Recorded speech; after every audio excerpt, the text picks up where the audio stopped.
నమస్కారం. గోపాల్ సాముద్రిక శాస్త్ర అధ్యయనానికి స్వాగతం.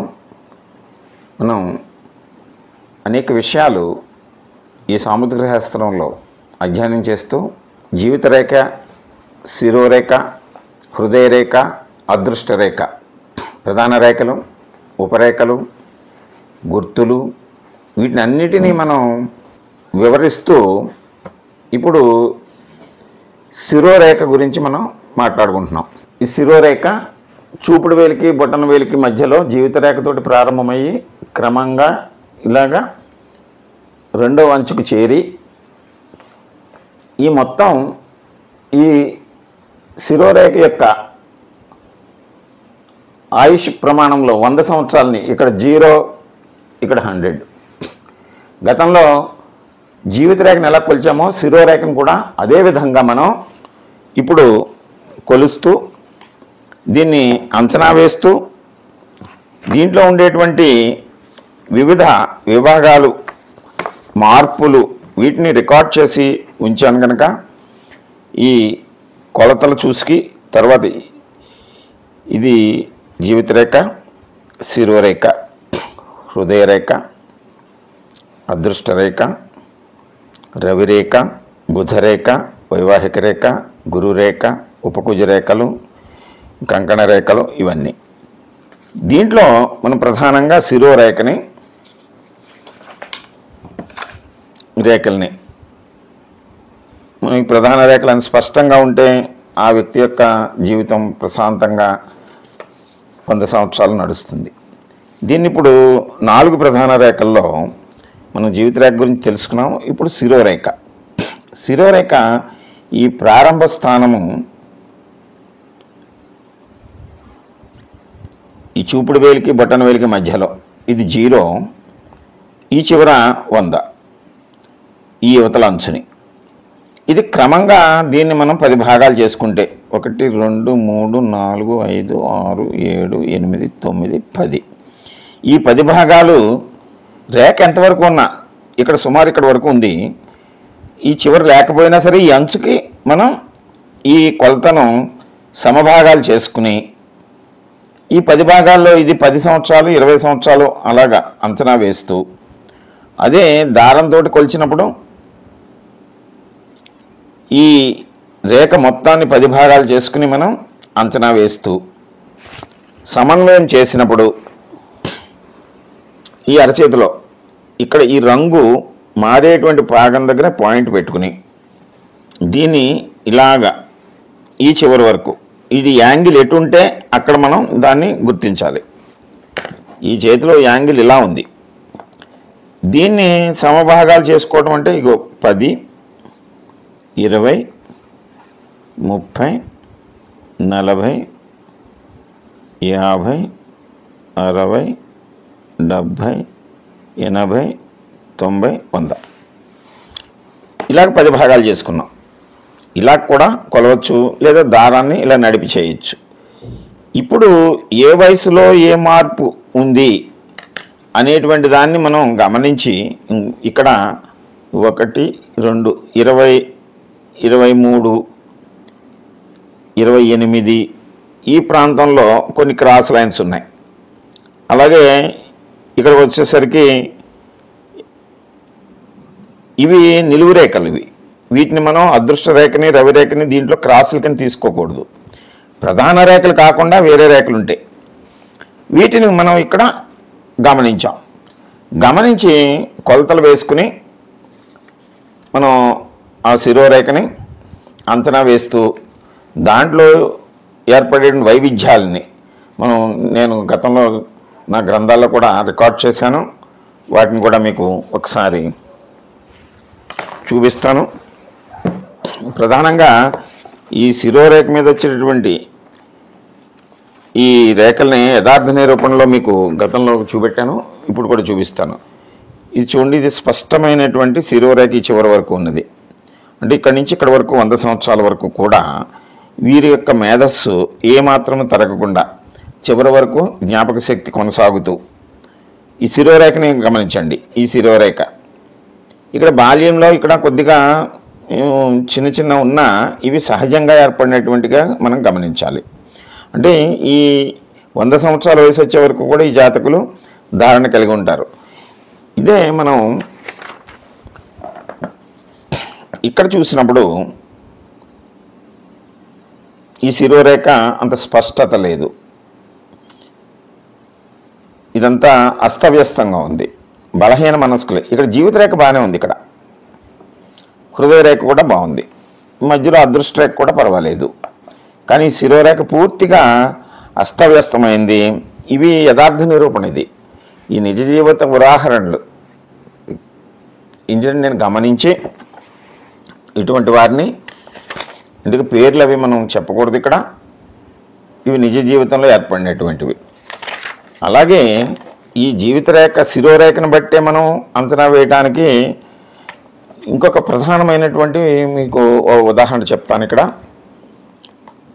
ఇక్కడ కూడా శిరోరేఖను గమనించండి. ఏం చేద్దంటే ఈ చేతిని చూసినప్పుడు ఇది కోనికల్, అంటే చివర వేళ్ళు ఆజోగ్గా ఉండి సన్నగా పొడవుగా ఉండేటువంటి చెయ్యి ఇది. ఇక్కడ శిరోరేఖ చక్కగా కనబడుతోంది. ఇది ఇంకో ఎడమ చెయ్యి, ఇది శిరోరేఖ. ఈ చేయి చూడండి, ఈ హస్తంలోనే కొంచెం మొండితనం, బండతనం కనిపిస్తుంది. ఇక్కడ వచ్చేసరికి ఇక్కడ శిరోరేఖ కనీసం ఈ 2 భాగాలు దాటి, అంటే 25 సంవత్సరాల వయసు వచ్చే వరకు కూడా ఈ శిరోరేఖ కనపడలేదు. ఉన్న చాలా పొట్టిగా అస్పష్టంగా ఉంది. ఇక్కడ ముందు దాంట్లో శిరోరేఖ క్లియర్గా ఉంది. ఇక్కడ ఇంకొక హస్తాన్ని చూపిస్తున్నాను మీకు, మూడవది. ఈ మూడవ దాంట్లో ఈ శిరోరేఖ చూడండి చక్కగా కనిపిస్తుంది. ఇటు కూడా ఈ కుడి చేతిలోను ఎడమ చేతిలోను కూడా శిరోరేఖ స్పష్టంగా ఉంది. ఇంతకీ ఈ 3 ఎందుకు చూపెట్టాను అంటే నేను ఇవి కూడా నిజ జీవిత ఉదాహరణలు.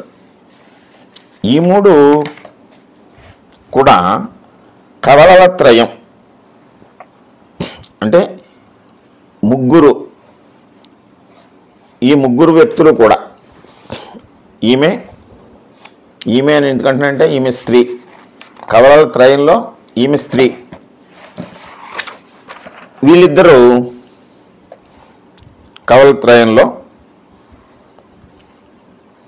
వీరిద్దరూ కూడా మగవాళ్ళు. వీరిద్దరూ మగవాళ్ళు, ఈమె స్త్రీ.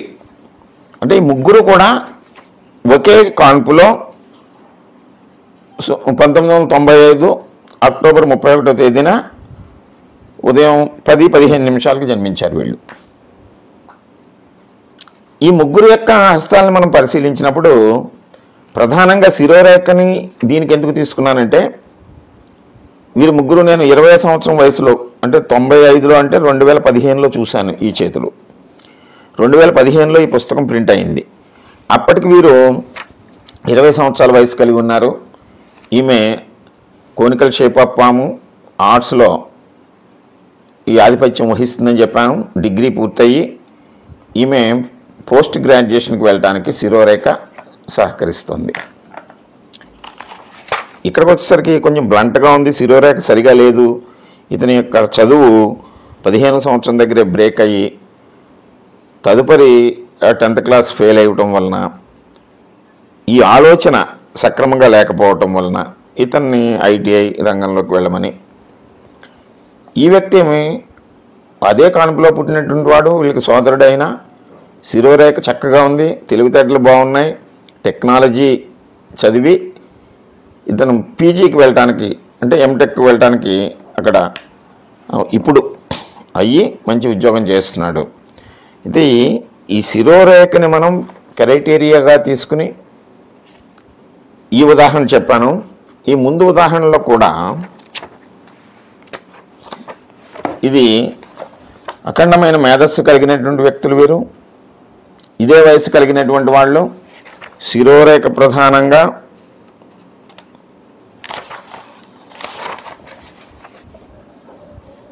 ఇక్కడ ఆస్తిపాస్తులున్నా, ఆరోగ్యమున్నా, మంచి హృదయమున్నా, ఆలోచన సరిగా లేక ఉన్నటువంటి ఈ ఆస్తులను కూడా ఈ ఆచరణలో వ్యత్యాసం వలన, ఆలోచనలో భేదం వలన, స్థిరమైన నిర్ణయాలు లేక వీటిని అన్నింటినీ కోల్పోయినటువంటి లక్షణం ఈ శిరోరేఖ వలన మనకి గమనిస్తుంది. అంచేత శిరోరేఖని ప్రధానంగా మనం తీసుకోవాలి. ఈ శిరోరేఖ గురించి నేను ఈ గ్రంథంలో, ఈ గోపాల సాముద్రికంలో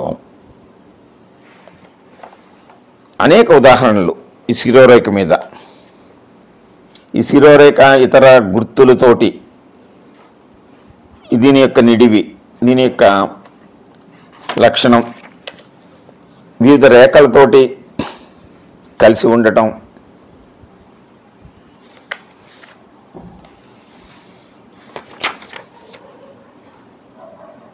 ఇవన్నీ కూడా అనేక సంవత్సరాలు వివిధ వ్యక్తుల యొక్క లక్షణాలని గమనించి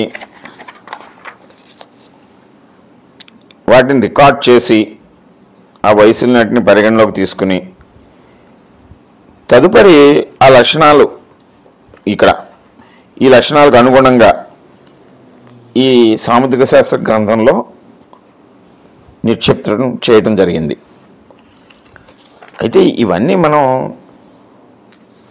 ప్రతినిత్యము ప్రతి వాళ్ళ చేతుల్లో ఉంటాయంటే ఉండవు. ఎక్కడో రేర్గా కొంతమంది హ్యాండ్స్లో కనిపిస్తూ ఉంటాయి. వాటిని మనం గమనించినప్పుడు వాటిలో ఆ లక్షణాలు ఉన్నాయో లేదో మనం గమనించి వీటిని రికార్డ్ చేయటం, తదుపరి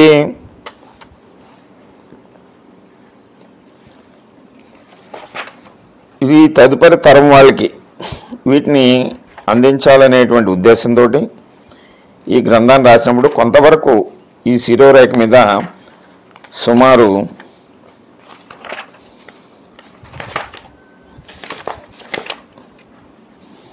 233 ఇంకా చాలా ఉంటాయి. అయితే గ్రంథం యొక్క నిడివి పెరిగిపోతూ ఉంటుంది. దీన్ని మనం ఈ యథార్థ నిరూపణలో మనం చూపెట్టడానికి ఇంకా ఈ మధ్యకాలంలో మనకి అందుబాటులోకి వచ్చినాయి కనుక కొన్ని ఫోటోలను కూడా మనం సేకరించడం జరిగింది. నేను చెప్పినటువంటి పాయింట్స్ అన్నింటినీ వాటిని అనుగుణంగా మీరు గమనించవచ్చు. ఈ శిరోరేఖ, హృదయరేఖ ఇలా కలిసినట్టు నేను ముందు చెప్పినటువంటి 10 ఎపిసోడ్లలో శిరోరేఖ గురించి ఈ వివరణలో మీకు చెప్పడం జరిగింది. ఇది యథార్థము సుమ అని చెప్పడం కోసమే ఈ యథార్థ నిరూపణలో మీకు అందరికీ వివరించడానికి. ఇవి శిరోరేఖ మీద మధ్యలో ఐలాండ్, ఈ ఐలాండ్ ఉన్నటువంటి వ్యక్తులు ఆ వయసు వచ్చేసరికి కొన్ని మానసికమైనటువంటి ఇబ్బందుల్ని ఎదుర్కొన్నటువంటి సంఘటనలు ఉన్నాయి.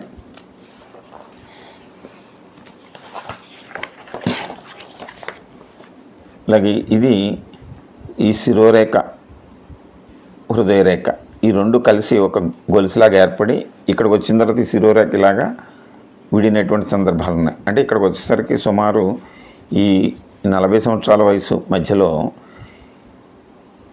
ఈ శిరోరేఖ అస్తవ్యస్తంగా ఉంది. ఆలోచనలు పరిధి కూడా అలాగే ఉంది. ఇది బాల్యంలో, ఇప్పుడు ఇంకా 12-15 సంవత్సరాల వయసులో ఉన్నాడు అబ్బాయి, 12 ఇంకా. ఇది మానసికమైనటువంటి అంత ఎదుగుదల లేదు ఇక్కడ. ఐలాండ్, శిరోరేఖను జీవితరేఖ కలిసి ఐలాండ్ కింద ఏర్పడింది. ఇది వాస్తవం.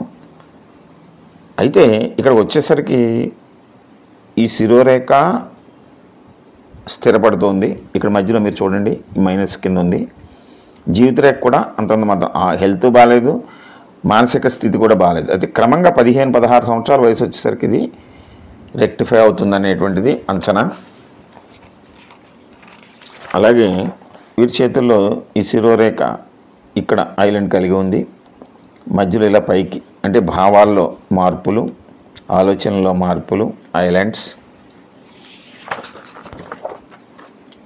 ఇక్కడ వీరి చేతుల్లో కూడా ఈ శిరోరేఖ ఇక్కడ ఐలాండ్ ఉంటే ఆ వయసులో అనేక సమస్యలు, మానసికమైనటువంటి ఎదుగుదలలోనూ, ఎడ్యుకేషన్లోనూ వీటిల్లో లోపాలని ఇక్కడ మనం గమనించాం. ఇది ఈ శిరోరేఖ ఇక్కడ బలహీనపడి ఇలాగ హృదయరేఖ వైపు వెళ్ళింది. ఇక్కడి నుంచి ఇలా కిందకి వచ్చింది. ఇది ఒక విపరీతమైనటువంటి లక్షణం. అయితే దీంట్లో ఒక శాఖ ఉండి ఇలాగ కిందకు వచ్చింది, ఇక్కడ ఇది బలహీనపడింది. అంచేత ఇటువంటి లక్షణాలని మనం, ఈ విపరీత లక్షణాలను మనం గమనించినప్పుడు అప్పుడు ఈ జీవితరేఖను కూడా మనం గమనించాలి. అయితే దీని యొక్క ప్రభావం ఉంది. అప్పుడు చెప్పటం వలన, దాన్ని రెక్టిఫై చేసుకోవటం వలన కొంతవరకు ఉపశాంతి కలిగింది. ఆ వయసును గమనించి ఈ చేతుల్లో ఈ శిరోరేఖ మధ్య భాగంలో ఐలాండ్,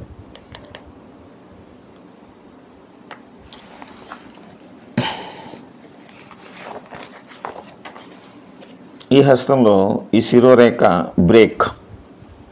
ఇక్కడ మానసికమైనటువంటి అశాంతి, అవాంతరము, చేసే పనుల్లో లోపము, వృత్తి ఉద్యోగాల్లో సమస్య, ఇది కూడా ఈ శిరోరేఖ ఇలాగా ఈ అదృష్టరేఖ ఈ భాగంలో కలిసి ఇలా కిందకి రావటం, ఇది ఒక నెగటివ్ పాయింట్. ఇది హృదయ రేఖ. ఇది ఈ శిరోరేఖ ఇలాగా ఇక్కడ కలిసి ఈ గ్యాప్ వచ్చింది ఇక్కడ మధ్యలో, అంటే సన్నబడింది. మళ్ళీ ఇక్కడ నుంచి స్ట్రాంగ్ అయింది. ఇక్కడ శిరోరేఖ గ్యాప్ వచ్చినటువంటి వయసులోనే ఇక్కడ జీవిత రేఖ మీద కూడా ఈ ఓవర్లాప్స్ ఉన్నాయి. అంటే ఈ రెండింటిని మనం సమన్వయం చేసుకున్నప్పుడు ఆల్మోస్ట్ ఆల్ ఇక్కడికి వచ్చేసరికి 10, 20, 22 ఆ ప్రాంతం నుంచి 40 వరకు, 45 వరకు ఉండే ప్రాంతం ఇది. ఈ పీరియడ్ ఆలోచనలో కూడా ఒక సందిగ్ధత, ఆరోగ్యంలో సమస్య, ఈ రెండు సమస్యలతోటి ఆయన ఇప్పుడు దాటేసరినా ఇక్కడికి వచ్చేసారు. అంటే ఇది యథార్థమైంది కనుక మనం వీటిని తెలుసుకుంటున్నాం. ఇక్కడ ఈ శిరోరేఖ విపరీత పరిణామించి ఇక్కడ డల్ అయింది. ఇక్కడికి వచ్చేసరికి ఇంకా అప్పుడు ఇక్కడ ఆరోగ్యము కూడా డల్ అవుతుంది. ఈ శిరోరేఖ చూడండి వక్రంగా ఉంది. ఇక్కడ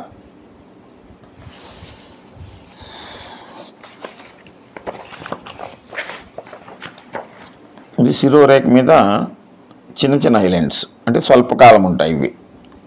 ఇది తర్వాత స్ట్రాంగ్గా ఉంది, అంటే ఆ భాగాన్ని మనం తీసుకోవాలి. అలాగే శిరోరేఖ మీద ఊర్ధ్వరేఖ ఇలాగ పైకి రవిస్థానం వైపు, అక్కడ కీర్తి వైపు, లేకపోతే కళల వైపు ఈ ఆలోచన ముందుకు వెళ్ళటం అనేటువంటిది మనం గత ఎపిసోడ్లో చెప్పుకున్నాం. వీటిని ఇక్కడ ఎర్లీ స్టేజ్, ఇక్కడ చిన్న చిన్న ఐలాండ్స్. దీంట్లో స్వల్పమైనటువంటి అప్ అండ్ డౌన్ నేచర్, అంటే ఆలోచనలో వేరియేషన్స్ పైకి కిందికి. ఇక్కడ సరిగ్గా మిడిల్ పార్ట్లో ఇక్కడ లుప్తం అవటం, దీని నుంచి పైకి వచ్చి హృదయ రేఖకి రావటం, ఇది గ్యాప్. గ్యాప్ అంటే మానసికమైనటువంటి దౌర్బల్యం. ఇక్కడ కొన్ని అంటే షార్ట్ పీరియడ్ అయ్యింది. ఇదంతా బాగుంది, ఇదంతా బాగుంది. మళ్ళీ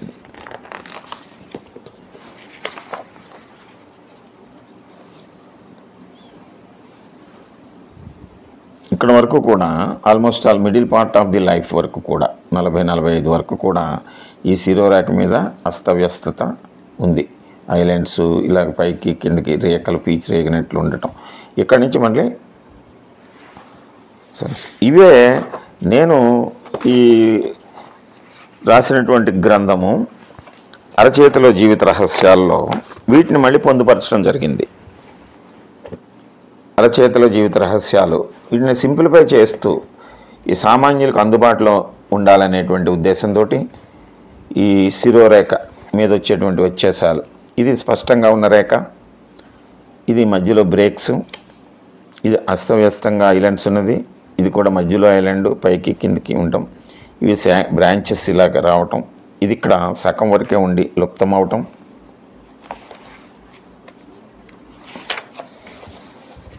ఇక్కడ స్టార్టింగ్లోనే అంటే అసలు శిరోరేఖ లేనట్లు, ఇది మా మెంటల్లీ ఛాలెంజ్డ్ పర్సన్స్ యొక్క శిరోరేఖ, ఇది స్పష్టంగా ఉండేటువంటిది. ఇది కొంత దూరం జీవిత రేఖతో కలిసి కొనసాగేటువంటిది. ఇది హృదయ రేఖతోటి మిక్స్ అవుతున్నటువంటిది. ఈ విధంగా మనం వీటిని ఎలా లెక్క వేయాలనేటువంటిది కూడా దీంట్లో నేను పొందుపరిచాను. ఈ కొలతలు కూడా మీరు వీటిని కూడా చూడొచ్చు ఈ బుక్లో. శిరోరేఖ,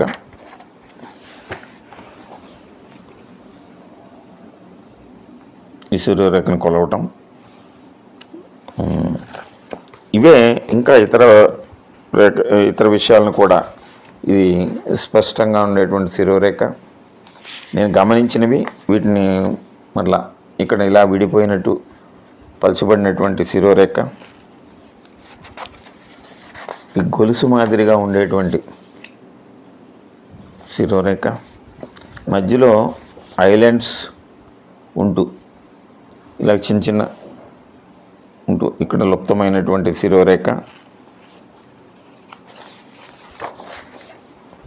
ఇది మెంటల్లీ హ్యాండిక్యాప్డ్, ఇది మొండితనంగా ఉండేటువంటిది, ఇది కొంత జీవితంతో కొనసాగుతున్నటువంటిది, ఇక్కడ హృదయ రేఖలో కలిసి ఉన్నటువంటిది. ఇలాగా మనం అనేక విషయాల్ని వీటిని గమనించి సమన్వయం చేసుకుని ఎవరైనా ఇంకా అధ్యయనం చేయాలనుకునేటువంటి వాళ్ళు సులభంగా నేర్చుకోవడానికి వీలుగా ఈ రేఖలే కాకుండా ఇతర విషయాలన్నీ కూడా నేర్చుకోవడానికి ఈ గ్రంథాలు సహకరిస్తాయి. వీటిని గమనించండి, నేర్చుకుని తెలుసుకుని తమ విషయాలు చక్కగా గమనించి వీటిని 10 మందికి తెలియచెప్తూ మీ చేతుల్ని మీరు పరిశీలించుకుంటూ మీ హస్తంలో ఉండేటువంటి వేరియేషన్స్ని గమనించి ఈ శాస్త్రాన్ని మరింత ముందుకు మనం తీసుకువెళ్ళడానికి ప్రయత్నం చేద్దాం. మీరు కావాల్సినటువంటి వ్యక్తులకి ఈ గ్రంథాలు అందుబాటులో ఉంటాయి. ఇప్పుడు కొన్ని పుస్తకాలు మాత్రం ఉన్నాయి, వీటిని కూడా మీరు తెలుసుకోవచ్చు. ఈ శిరోరేఖ గురించి మనం ఈ కొలతలతో సహా ఇప్పుడు తెలుసుకున్నాము. మరికొన్ని ఎపిసోడ్స్లో మిగిలిన రేఖలు, ఉపరేఖలు అన్నిటిని గురించి మనం మళ్ళీ చర్చించుకుందాం. అయితే దీంట్లో ఉన్నటువంటి విషయాలు ఈ 250 పాయింట్లు, 300 పాయింట్లను ఇంకా ఉన్నటువంటివి అన్నీ కూడా మనం వివరణాత్మకంగా బోర్డు మీద చెప్పండి, లెంగ్తీ అవుతుంది కదా. అందుకని వీటిని యథార్థ నిరూపణలు ఇవన్నీ చూపెట్టడానికి, అంటే వ్యక్తుల పేర్లు వీటిలో మనం చెప్పకూడదు కనుక చెప్పలేదు, కానీ ఇవన్నీ యథార్థాలే. పుస్తకంలో ప్రింట్ చేసినవే కాకుండా ఈ ఫోటోలు చూపెట్టినవన్నీ యథార్థాలే, అవన్నీ నా రికార్డులో ఉన్నవి. అంచేత ఈ గోపాల సాముద్రిక శాస్త్రాన్ని మీరు ఛానల్ని సబ్స్క్రైబ్ చేయండి, మీ స్నేహితుల చేత, బంధువుల చేత సబ్స్క్రైబ్ చేయించండి. మరికొన్ని విషయాలు ఇతర రేఖల గురించి తెలుసుకోవడానికి మళ్ళీ ఇంకొక ఎపిసోడ్లో మీ ముందుకు వచ్చి మళ్ళీ మనం కలుసుకుందాం, మరికొన్ని విషయాలు తెలుసుకుందాం. నమస్కారం.